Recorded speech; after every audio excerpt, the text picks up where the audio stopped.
Now, what kind of place, how to sit for meditation, that has also been explained in a practical way.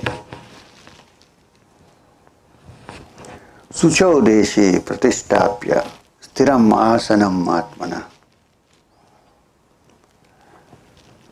na atuchittam na adichinacham ajina kushottaram tatraikagram manakritva yati indriya kriya upavishyasane yunjat yogam atma vishuddhaya. I'm saying word by word so that it's clear. In a clean spot, which is neither too high nor too low. See, coming down from abstract things to the practical. This is the thing about the Gita. One day it talks about emotions and mind, and suddenly talking about how to sit. Is a place high or low or clean? So go to a clean place. Why clean place? Because if you don't go to a clean place, while you are meditating, you might get a scorpion biting you. So go to a clean place, which is neither too high nor too low. If it's too high, you might fall down. If it's too low, there are other dangers. No high, too low. Have a seat. Now you don't have to take this very seriously. Make a asana or seat with kusha grass or skin and cloth. You can use a rug, it's okay. Those days they didn't have these woolen rugs, so that's all right. And don't have to search for a tiger skin to meditate. It's a crime now. So just have, what it's trying to say is that when you use a rug or your asana for meditation, don't give it to anybody else. It's only for yourself.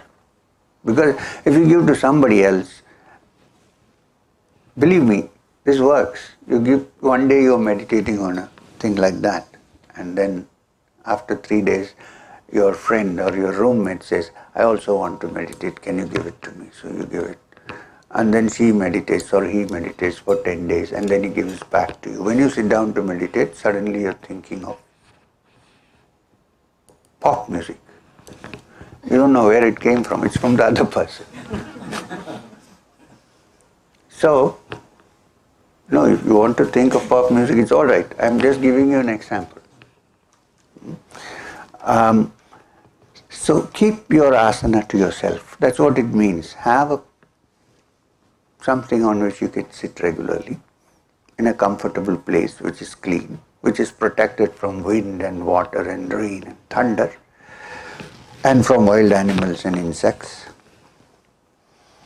Firmly seated on it, the yogi should practice spiritual meditation with the mind calm and tranquil and watching the imaginative faculty and the senses until they settle down. So what will happen?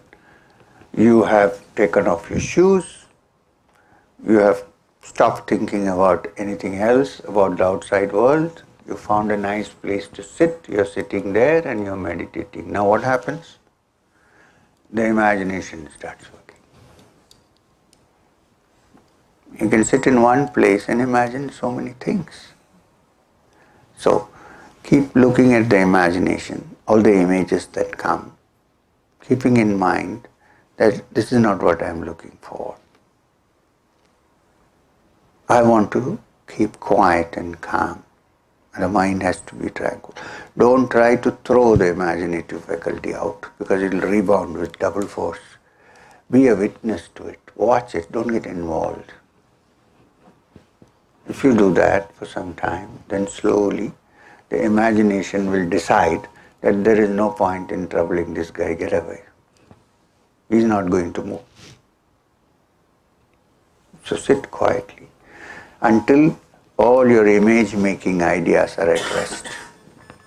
Now please remember, if you have followed the life which has already been discussed, 50% of your image-making things have been removed. What is the image that you usually get of what you enjoyed? What are the images that you usually get of what you suffered from? if you can practice in your life not to give too much attention to that, when you sit down, they don't trouble you so much. And also, watch. When a small child is standing in a room with a stone in his hand, he says, he's going to throw it on the TV screen. What will happen if the TV screen breaks? My life is gone, finished. I'm dead. No, I'm not talking about myself. Now, if you don't want him to throw it on the TV screen, it is really unwise to tell the child, stop it, throw it. So what do? You make him aware that you're watching. He'll look at you, then he'll look at the stone. Keep looking, don't say a word. Then he'll again look at you. Then 9 times out of 10, he'll slowly put it there and go away somewhere else. All children are not like that, but all minds are like that. If you keep watching, and one day the mind will settle down, it will say enough is enough now. And who is watching the mind? The mind. Who else? Is there anybody else that we know of except the mind? So, when this happens and the mind becomes quiet and tranquil, then perhaps there is a chance that you might encounter something which is not the mind, because of which the mind exists. Let's put it that way. Consciousness.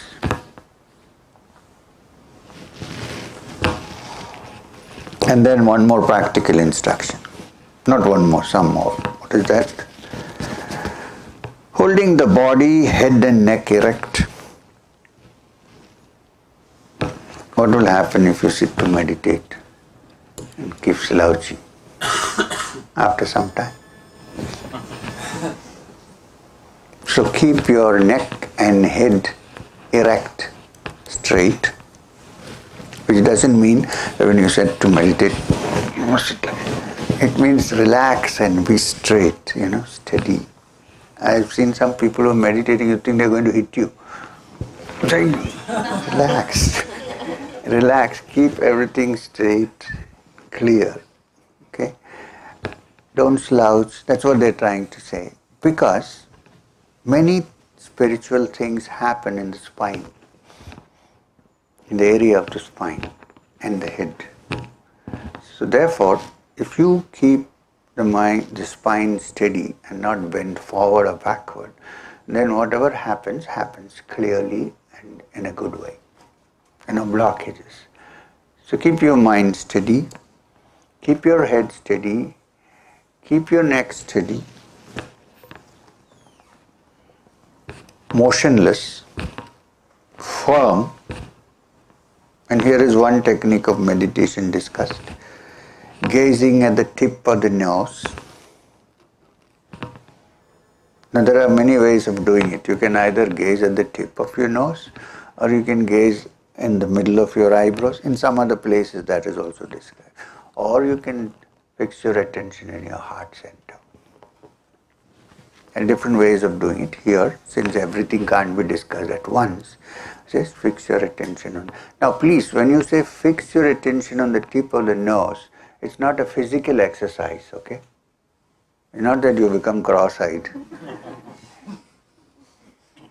Close your eyes and fix your mind out there. Some people meditate in the middle of the forehead, they do like that, and then the eyes. It's the mind. Fix your attention here. You gaze. So, and then they say that it's paining here. Meditation is relaxation, not straining. So, holding the body, head and neck erect, samam kaya shirogrivam dharayan nachalam stira, gazing at the tip of the nose and not allowing your mind to go round and round at other objects. fearless, serene, restrained in mind. He should sit in spiritual communion with me, looking upon me as the highest and most precious end. Now when Krishna says, looking upon me as the highest end, he's not talking about Krishna per se, but the Supreme Reality, the Supreme Being. Consider that there is nothing else for me to attain except the spiritual reality. You say Krishna or Shiva or any, it doesn't matter really. It's the aim is to reach the highest, so fix your attention on that. Don't allow your mind to wander around. Fix your attention in one place. Now this is a practical yogic teaching. If you fix your attention on one place, then automatically the mind tends to come there and let go of other things. Because just as the eye can see only one thing at a time, the mind can also think of only one thing at a time. You might think the eye can see many things at a time. Actually it can't. If I'm looking at you, then everything is there hazy, but you are the only clear thing I see. If I'm looking at her, then I'm looking at her. Of course, there is a lens in the eye through which all other images fall, but they're blurred. But I'm only seeing her. So you can only see one thing at a time actually. Then I look at Venki and I'm seeing only him. So, in the same way, hello New York. So,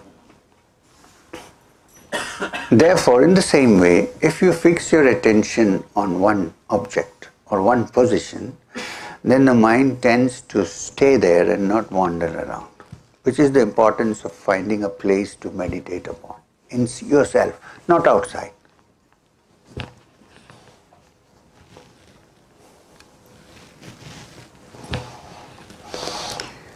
And then think that the only goal to be attained is the Supreme Being.